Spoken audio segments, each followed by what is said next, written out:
अस्सलाम वालेकुम। मेरा नाम डॉक्टर शफीक यासीन है। मैं कंसल्टेंट साइकाइट्रिस्ट हूँ और सीईओ हूँ यासीन साइकेट्रिक हॉस्पिटल का, जो कि नाज़िमाबाद में मुकीम है। मुझे तकरीबन 30 साल हो गए हैं साइकाइट्री करते हुए, और 30 साल पहले डॉ मेडिकल कॉलेज से मैंने MBBS किया था। वहाँ से बैचलर ऑफ मेडिसिन और बैचलर ऑफ सर्जरी करने के बाद मैं आयरलैंड चला गया था।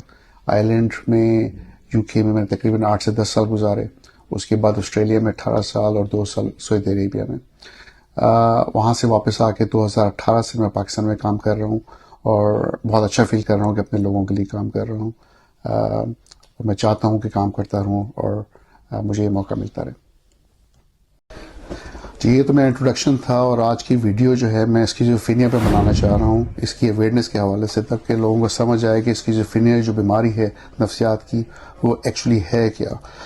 स्किज़ोफ्रेनिया बेसिकली थॉट्स और परसेप्शन की बीमारी है। उसमें सोचें जो हैं वो अजीब गरीब हो जाती हैं। लोगों को लगता है कि लोग उनके दुश्मन हैं, उनके ख़िलाफ़ हैं। कभी कभी उनको ये लगता है कि लोग उनका पीछा कर रहे हैं, उनको मार सकते हैं। वो खौफ में आ सकते हैं, एंजाइटी में आ सकते हैं, मायूसी में आ सकते हैं, इस वजह से कि वो ये सोच जो है उन पे हावी इतनी हो जाती है कि वो परेशान हो जाते हैं। परसेप्शुअल डिसऑर्डर साथ में इनके होता है, जिसका मतलब है उनको आवाज़ें आने लगती हैं कानों में।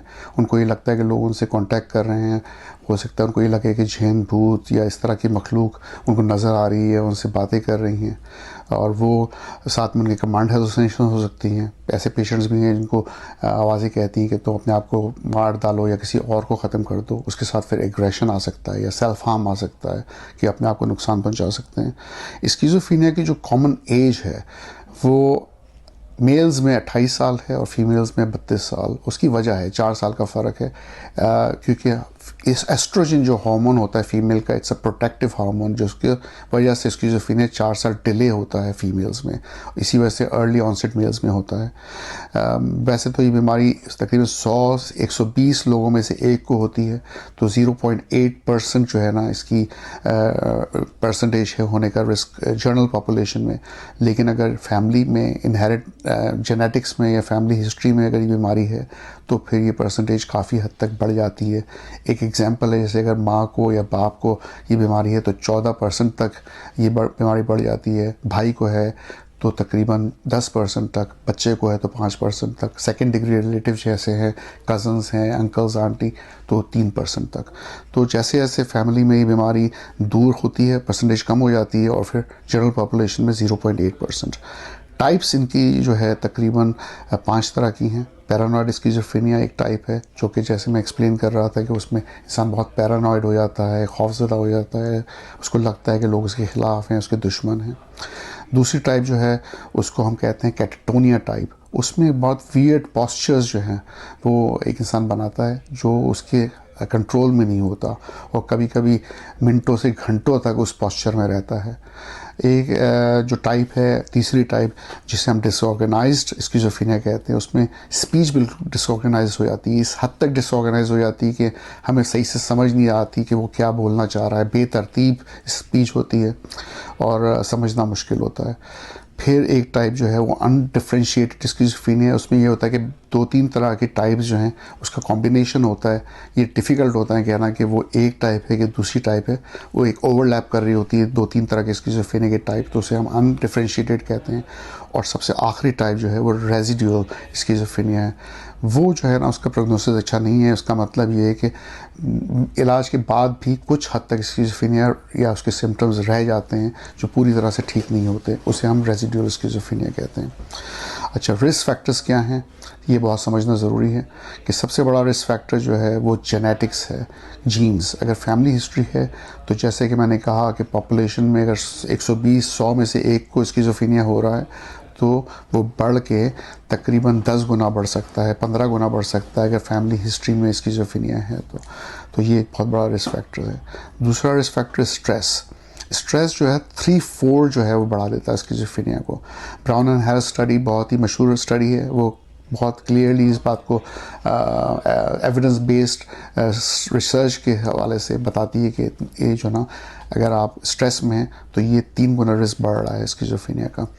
फिर drugs, substance use, alcohol use, ये बहुत हद तक जो है ना, ख़ास तौर पे कैनबिस है या फिर एम्फेटामिन यूज़ है या हेरोइन या कोकेन यूज़ है, ये बहुत हद तक स्किज़ोफ्रेनिया के सिम्टम्स को बढ़ा देते हैं और उनका ट्रीटमेंट और मुश्किल हो जाता है।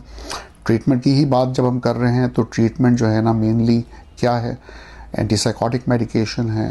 एंटीसाइकोटिक मेडिकेशन डोपामीन जो है न्यूरोट्रांसमीटर, उसके लेवल्स को करेक्ट करती है जिससे ये सिम्टम्स ठीक हो जाते हैं।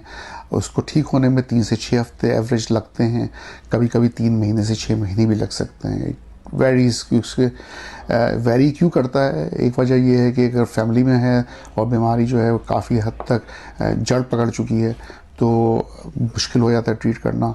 अगर ड्रग्स और कोमॉर्बिड और प्रॉब्लम्स हैं साथ में तो फिर मुश्किल हो जाता है।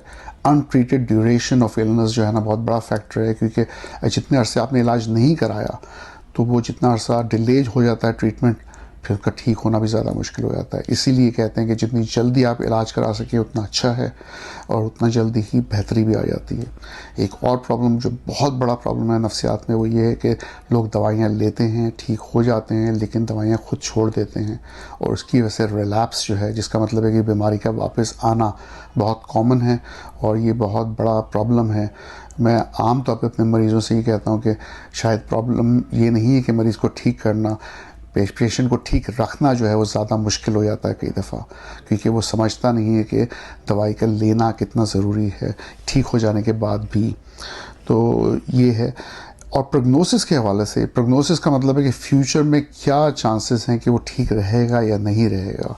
इसकी 4 कैटेगरीज़ हैं। ये समझना बहुत ज़रूरी है कि एक दफ़ा स्किज़ोफ्रेनिया हो गया और पहली दफ़ा वो ट्रीटमेंट के लिए आया और जल्दी आ गया और उसके अंदर बाकी प्रोग्नोस्टिक फैक्टर्स ठीक हैं, जिसका मतलब है कि वो इंटेलिजेंट था, पहले वो काम कर रहा था, पढ़ा लिखा था, ड्रग्स नहीं ले रहा था, फैमिली हिस्ट्री नहीं थी स्किज़ोफ्रेनिया की, और उसकी सपोर्ट्स अच्छी हैं, उसकी रिलेशनशिप अच्छी हैं, शादीशुदा है और कमाता है, तो चांसेस हैं कि शायद वो स्किज़ोफ्रेनिया में वापस नहीं रिलैप्स करेगा।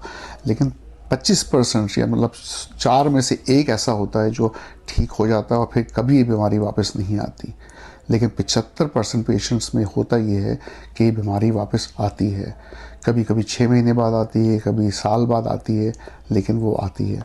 उस 75% में भी 3 प्रोग्नोस्टिक फैक्टर्स और हैं जो उसको समझना ज़रूरी हैं। एक वो हैं जो ज़िंदगी में 4 से 6 दफ़ा बीमार होंगे और हर दफ़ा जब बीमार होंगे तो माशाल्लाह से वापस ठीक हो जाएंगे और फिर उनके बाद और मज़ीद जो है ना पूरी तरह से रिकवर कर जाते हैं, लेकिन फिर कुछ सालों के बाद वापस रिलैप्स कर सकते हैं।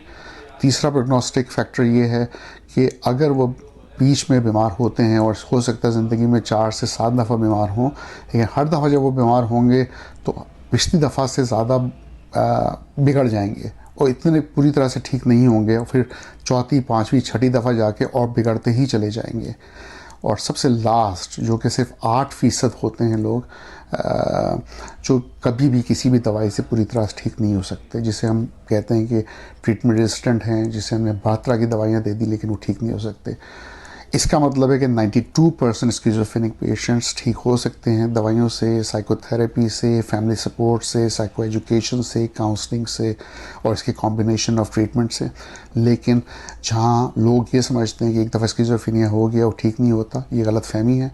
और मैं फिर से बोल रहा हूँ, लोग ज़्यादा फोकस करते हैं 8% पे जो ठीक नहीं हो रहे, लेकिन हमें फोकस करना है पॉजिटिविटी की तरफ कि 92% स्किज़ोफ्रेनिक पेशेंट्स ठीक हो जाते हैं। और इस वजह से जब इलाज कराया जाए, तरीके से इलाज कराया जाए तो माशाल्लाह से बहुत अच्छा प्रोग्नोसिस है और वो लोग काम भी कर सकते हैं और आगे अपनी फैमिली के लिए सपोर्ट भी प्रोवाइड कर सकते हैं और नशे से बच सकते हैं, गलत फ़ैसलों से बच सकते हैं और कमा सकते हैं।